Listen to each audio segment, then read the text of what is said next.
Association at the Goodman Theater, and it might seem odd that I'm here at Victory Gardens, but I'm a huge fan of this play, of Marcus Gartley, the playwright, and of Che, Che Yu, who's the artistic director, who is really using theater and performances here to really engender conversations around issues that are impacting our community. And I just want to thank Che and Isaac both for the opportunity to participate in this discussion and that invitation.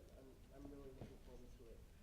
Those of you who, how many of you have seen Gospel of Orchestra? Great. I strongly encourage you to do so if you have not already. It's a phenomenal show.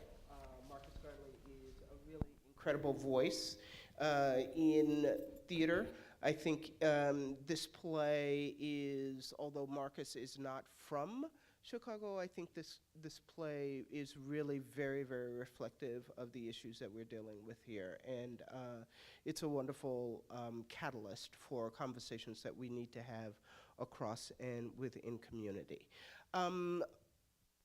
Have programs with you, so I am not going to read the panelists' bios. I just want to very quickly, before we get into discussion, Duncan. Next to her is Noni Gaylord Harnden, Carrie Reedy, and Chief Marlon Parks. We are going to talk a little bit briefly here on stage, sort of amongst ourselves to give some fodder for you, and then we'll open it up to questions from the audience.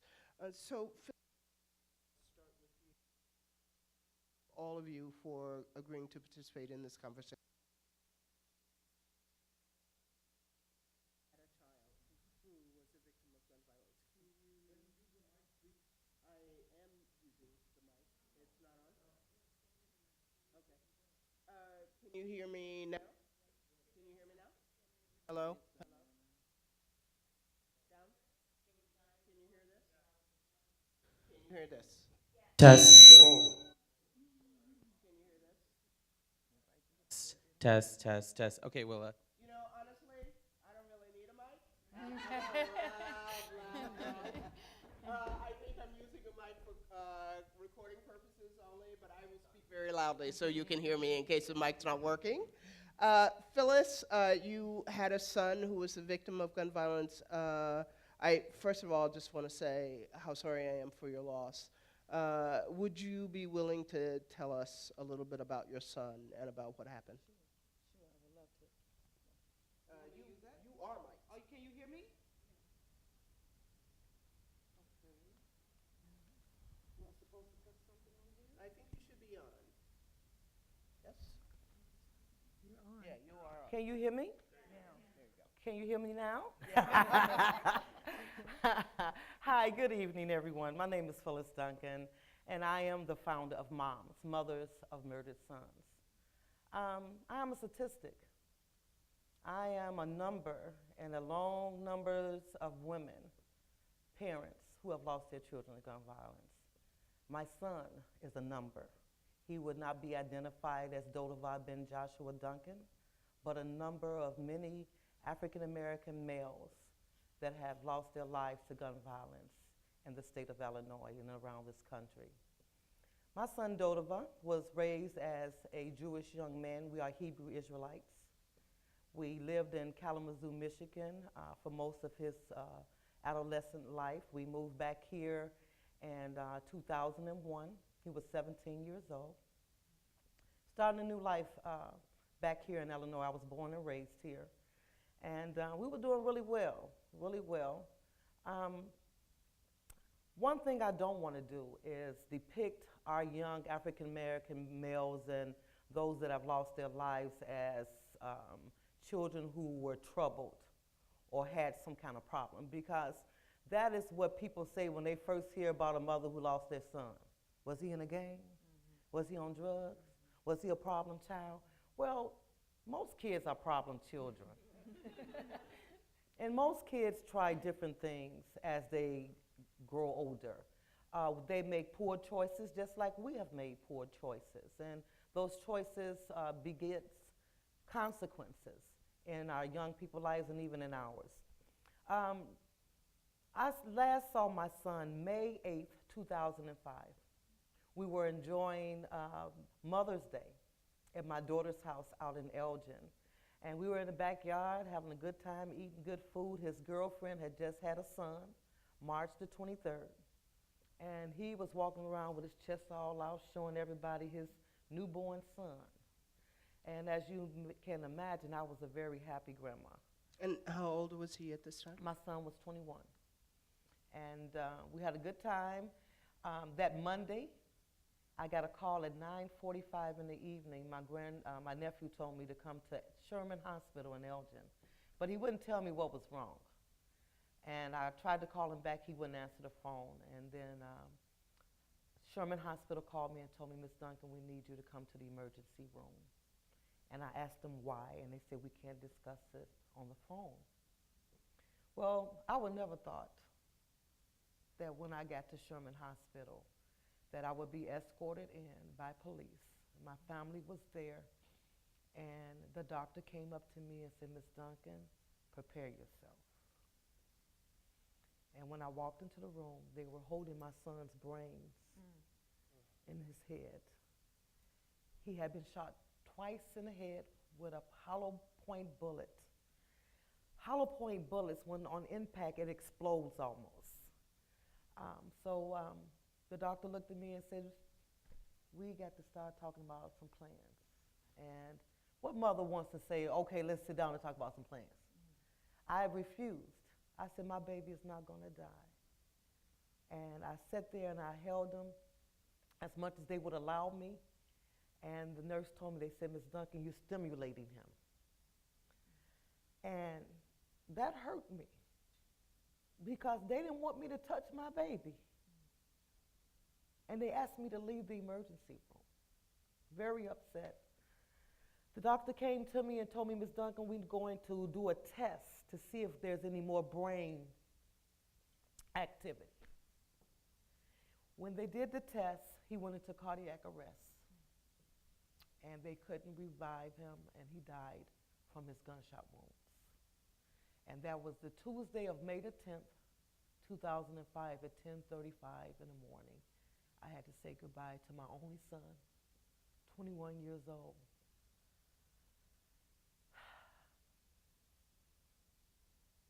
And I thought that my world fell apart. Phyllis, was Donovan just in the wrong place at the wrong time? Well, you know, that's another thing. No one is in the wrong place at the wrong time. My son was outside. He was just getting ready to go meet his cousins. They were walking down the street. They got to the housing complex where they were getting ready to go into. A van, I was told, drove up and just started shooting the side of the building. My son was shot twice. My nephew was shot in his arm, and a little boy was shot in his ankle. So 3 people got shot that evening. It was about 9:45 in the summer. And no one knows who killed my son or who injured the other people that was there. I thank God. This was 2005. 2005. And they have never found. Still have never found it. And that's another thing that I hope that we get into discussing here about our children. When this first happened and they pronounced him dead and everything, the police was at my house almost every day. Or a phone call, or they were coming by, or they were at my daughter's house, or they were canvassing the community. And this is in Elgin. I live in Chicago on the west side in Maywood. And after the funeral was over and the repast is over, you don't see anybody anymore.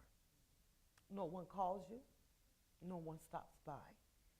And people that you're affiliated with and your associates and friends, when they see you coming, they turn the other way. And it was during that time that I was grieving so bad, I didn't talk for 3 months. I lost my job. I didn't know how to deal with grief.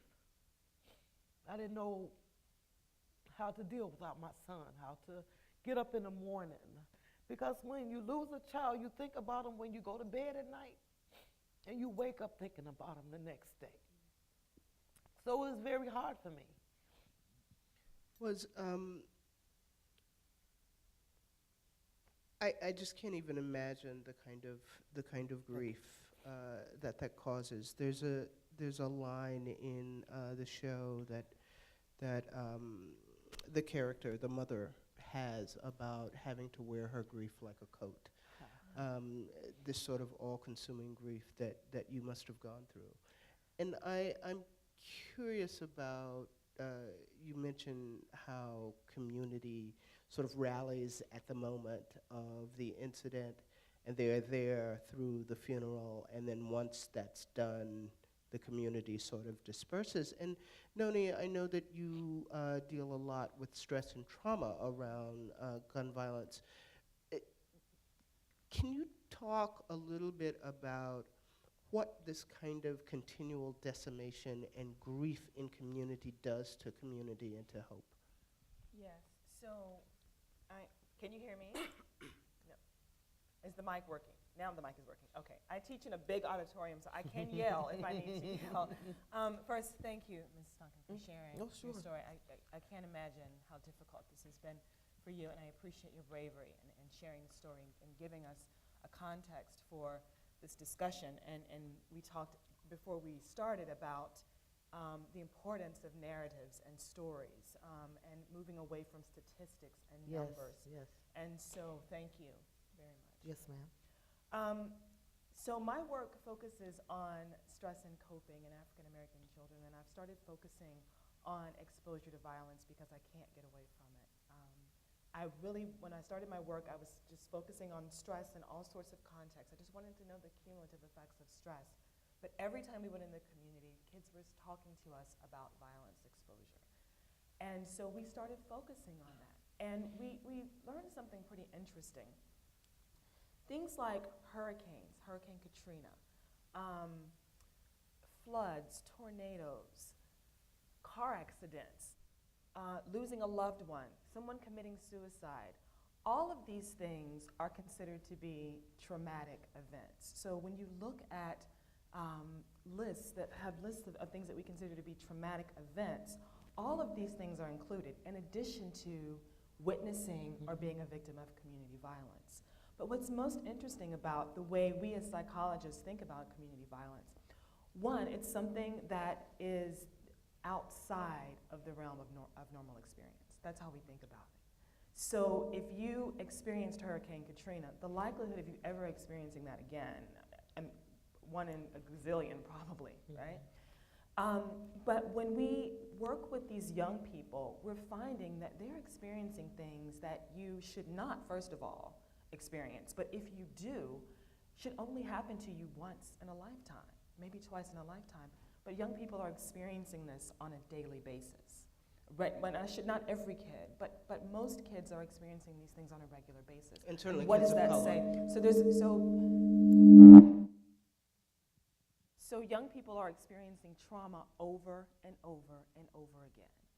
And the issue with that is that we aren't thinking about this as community or even individual trauma. I got interested in this work because people talk about young people being desensitized to violence. Oh, they're desensitized to it. They shut down. They're emotionally numb. They're not, because they experience it so much. And we're finding that that's not the case. Desensitization occurs in two ways. There's a cognitive desensitization, which means if you experience this violence over and over again, you start to view it as a normal experience, right? You accept it as a normal experience. You feel like it's okay for me to engage in it because it's the norm. But folks would also try to have you believe that there's a physiological desensitization as well, that you stop responding emotionally. You stop feeling the effects of trauma. And we're finding that that's not the case. That young people do become desensitized cognitively, but they become hypersensitized emotionally and physiologically. I don't know if anybody likes haunted houses. Is there anybody that goes to haunted? I see 2 or 3 hands out there, right? So what is that feeling that you have when you go in a haunted house, right? You're scared, but you're on edge because you don't know what's going to happen next, but you know something is going to happen, right? So you're constantly on edge while you're in that haunt. Now, thankfully, you can walk out of the haunted house and never think about it again. But our young people are walking around like that on a regular basis. Hypervigilance, hypersensitization. And so when you have that combined with this cognitive desensitization of violence kind of being the norm, when somebody bumps up against you in the hallway at school, instead of you saying, oh, it's okay, your immediate reaction is to turn and punch or to engage in some sort of, and it's not, it's hard to explain because it's not like young people want to be violent. It's because this hypervigilance is protective at some level. We all have to experience it. It's a protective mechanism. But when your body is unable to shut that off, it becomes a problem. And that's what we're seeing is this kind of like post-traumatic stress disorder that young people are experiencing. The other part of that is something you said about, I didn't know how to deal with grief. The other thing that people aren't talking about is that young people are grieving. They're losing friends, they're losing brothers, they're losing sisters, they're losing uncles, they're losing teachers in some, I mean, they're losing people around them. And they're experiencing loss at a level that is outside the norm. And nobody's talking about how these young people deal with grief. They're angry. Or helping them process it Right. in any And kind with of way our as well. Children, they can lose their father, their brother, their cousin, or uncle at a funeral one day, and they have to go to school the next. There's no social worker in our community. There's no one to find out why that baby is coming to school withdrawn. Why, when the teacher comes by, he's irritated. And then the teacher is irritated because the child is irritated. And then they have this rule called zero tolerance in our schools. So you get something that's really traumatic that is happening in our community. Like she said, this is something that is a trauma that doesn't go away. As a matter of fact, after the person dies and the funeral is over and they're not seeing this father in the house, they're not seeing their brother or uncle anymore, who do they talk to? My kids couldn't talk to me. My grandkids couldn't talk to me because I was messed up. And we saw that when I was doing therapy in a former life, is when we were, for example, I was working with a family once where the young man lost his brother, and we're working with the brother, but what we failed to realize was that the mother lost her son. And so she couldn't support her child because she's still grieving as well. And so what we talked about earlier, it's a community trauma that needs to be dealt with at a community, family level.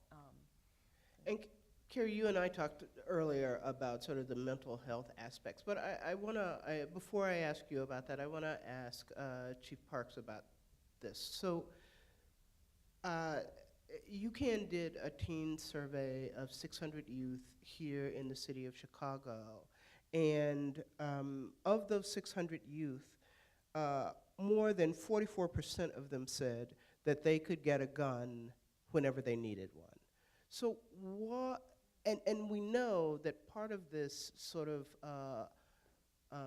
instinct around that hypervigilance and that just knocking up against somebody escalates into a violent situation is exacerbated when you have a firearm. So why are there so many guns and so readily available on the streets to our young people? Well, first of all, I would say guns are power to the streets. You know, before I became chief, I was commander of the narcotics unit for Cook County Sheriff's Police. And if I have a gun, I have power. You know, I can protect my corner. I can protect my neighborhood. I can protect my gang territory. Anything else is nothing. But if I have that firearm, that says a lot. And if people know that I have a firearm, that says much more. And a lot of places where, you know, we deal with Cook County Jail, we interview people who come in and they say, hey, this house over here might have a couple guns in it. This is the stash house. This is the place. We do a search warrant on it. We get all the guns out, but the one thing that we realize is this was the house of power. This is where the people who were running, the shot callers, were running the neighborhood, running the dope, running the narcotics, and this is the house where it all happened. So, you know, in my experience, guns are power. Guns are power. So that brings up an interesting dilemma for me, because I grew up in the South. I grew up in a house full of guns. My grandfather hunted. I started shooting when I was probably 5 or 6 years old. I have always been around guns. I never knew anybody who was killed by a gun until I got much older and came to an urban environment like New York or Chicago. So what is it, and this I think goes back to this issue around mental health and what's happening in our communities around not so much access to guns, but what makes it possible for somebody to think that it's okay to pick up a gun to solve a problem like that. Why, yes, guns are power, but why is that seen as the only option for power? Why are guns now symbolic of manhood or the power in the community or leadership or whatever that we're seeing now, as opposed to how it was when I was a kid? Well, similar to what the doctor said, you know, one of my part-time jobs, when I was on the job early, I worked at a high school. And some of the things she spoke about 5 minutes ago, I never put it together like that, you know, dealing with kids, one kid to get bumped by another. It's not excuse me, they go off, you know, and it was a situation, like Phyllis said, there's no social workers. You know, we had armed security in this high school. Every security officer that worked in the high school were off-duty police officers. That says a lot. When I was in high school, I went to high school in Chicago, we had a police officer, but he was Mr. Friendly. He wasn't there to handle us. That was the dean's job, you know, and now it's the police. I mean, and this is a school in the south suburbs, and every day we have 5 police officers armed and ready to handle things, you know, and that's the newness of it. When I was growing up, you know, it was more, you get into an argument with somebody, you wrestle, you might have a little fight in the playground. Not anymore, not anymore, you know, and I think a lot of times you see a lot of grown people, adults on TV with guns, and I think the biggest thing is changing the culture here. And I say here, I mean Chicago, I mean Illinois. I have a buddy who's a lieutenant in New York, and the violence was hot in New York years ago till they changed the law. And as we remember, They changed the gun laws. yeah, they changed the gun laws in New York, and Plaxico Burress, the football player who shot himself in the leg, that the law is ironclad. I mean, there was nothing. The mayor didn't want to do it. Nobody wanted. The mayor pushed for it, but a lot of people was like, "Oh, he shot himself."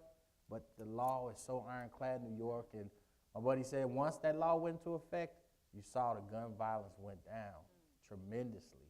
And I think that's one of the things we have to kind of look at here in Illinois, and that'll make that house with all the guns. I don't want to deal with that because, you know, you're going to jail. Yeah, I gotta say, it was very distressing this morning. I was on my way to work, and there was a story about a shooting that had happened on the South Side last night. And just after that report, the commercial was about a firing gun range and signing up for a gun range because now you can have concealed carry.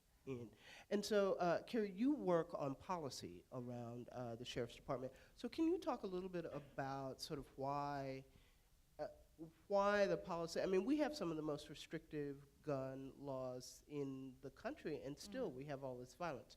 So how does policy then play into that? What are you doing in your office to try and ameliorate that? So I think you were asking why, you know, why does it end up being a shooting versus somebody saying, excuse me, and, you know, or giving each other a dirty look and walking away? And I think Phyllis had said before that, that her son, yeah, he was experimenting because that's what teenagers do. That's what kids do. They're at a stage of cognitive development where they're impulsive. They're not looking at long-term effects. They're looking at short-term effects. And when you have that impulsivity and then the accessibility to a gun, it doesn't mix. And that's where I think the sheer number of guns that are out there is what law enforcement runs into, the problem of how to, Chicago Police Department, they recover more firearms per capita than New York Police Department and Los Angeles Police Department combined. And most of those guns are illegal guns, right? Right, So right. they're Well, not- yeah, or used in a crime, so they Right, could be, okay. yeah, they could be. But just the number of illegal guns that are out there floating around, there was earlier this week, there was a thrift store worker that was going through, the story was Sock. awful. Yeah. She was going through some clothes that were dropped off at the thrift store, and a gun fell out and shot her. Right. I mean,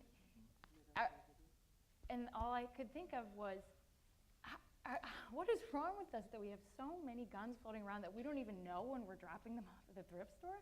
I mean, it's insane. So I think part of the problem from a policy perspective of how do we put a chokehold on the number of guns that are coming in, that are in circulation,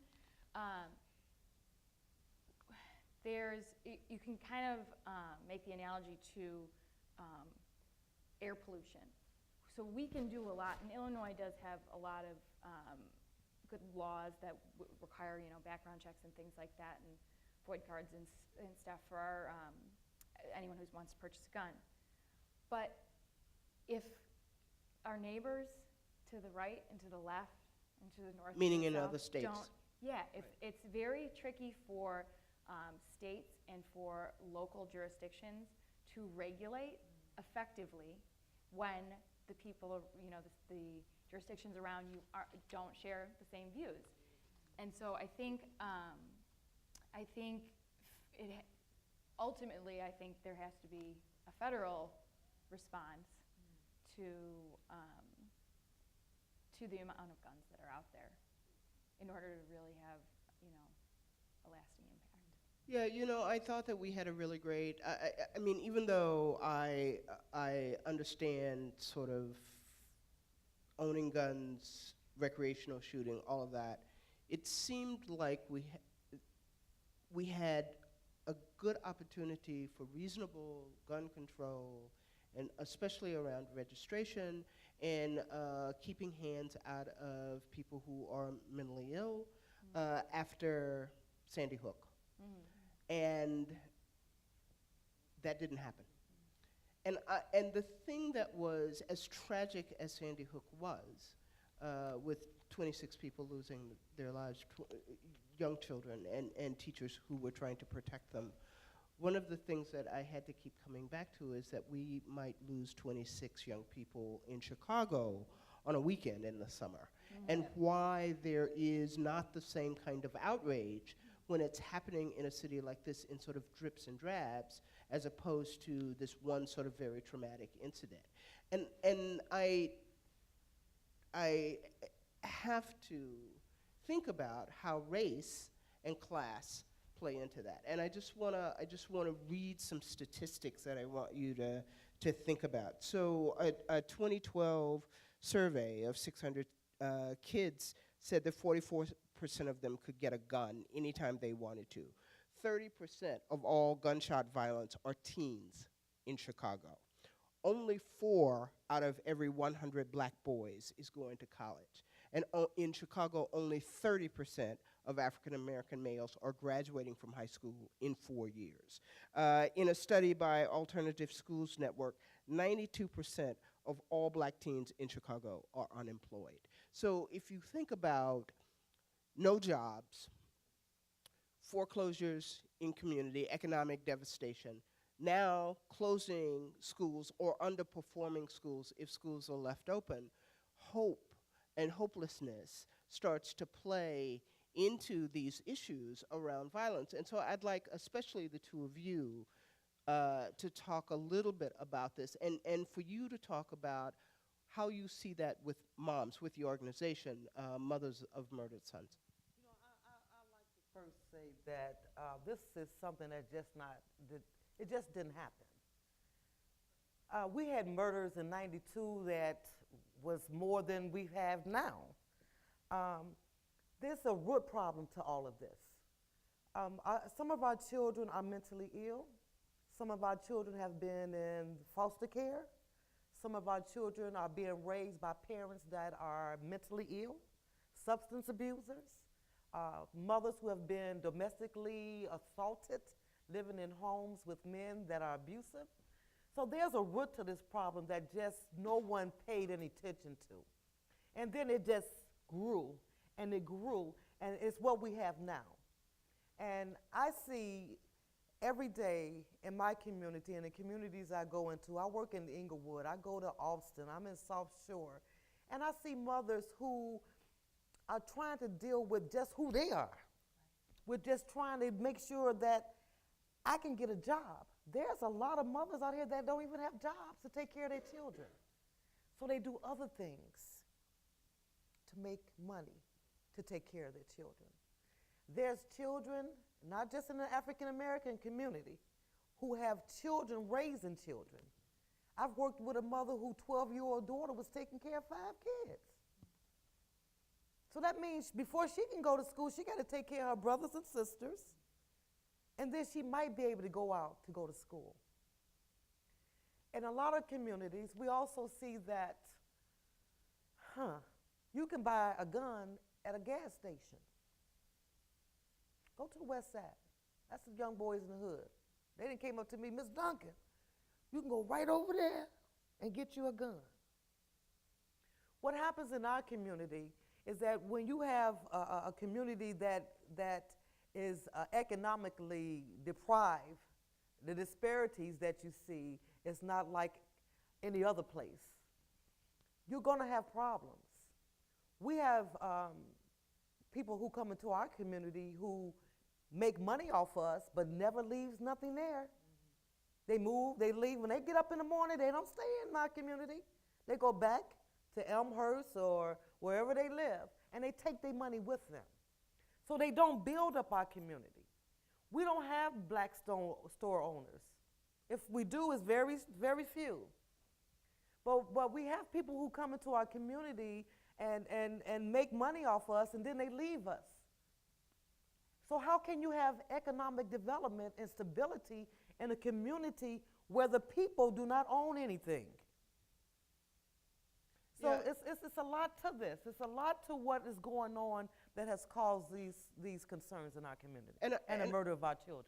And I think that's an interesting point. Now I know that your job is about policing, and normally when the conversation comes up around violence, the solution often is more police on the street.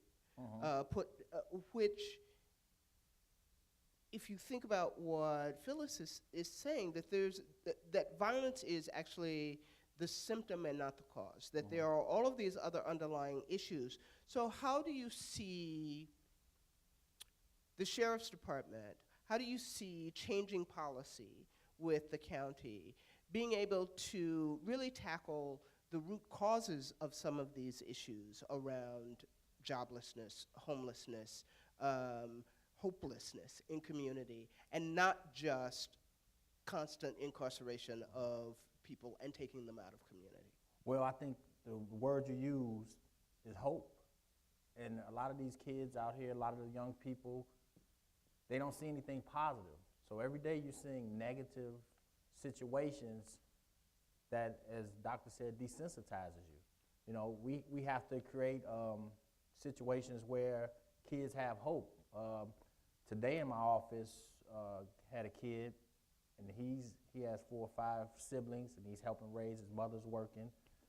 He's part of alternative work program the sheriff started. He comes to the police department, goes through different things. We show him different things other than outside. So this is a job training program? Similar. You know, he wants to go to college. He goes to Christ the King, and, they have programs. His parents don't make enough to support that, but they have programs, and sheriff pays some of his tuition, but it's about seeing different things. It's about getting from in front of the TV and meeting people such as myself. And I'm not trying to put myself up there, but just meeting somebody that's doing something other than what he sees every day. And that's what I mean when I say hope. You know, for young kids to sit, if we fill this room up, I guarantee they will get something out of it, because you're listening to people talk about what they see every day. But that's the biggest thing, and it's not about, some people have to be incarcerated, don't get me wrong on that level, but we need to train some people also, you know, give them a break, you know. And I think as police officers, it's not, I tell my people, it's not all about locking everybody up all the time. It's not all about writing 50 tickets. Give a person a break. It goes a long way. And, you know, with the email system for the sheriff, you can get in contact with him like that over email. And I get a lot of emails where people treat it right. You know, guy could have took me to jail. He didn't. He gave me a break. He, you know, called, had me picked up. You know, so it's different things like that. But these kids don't see that.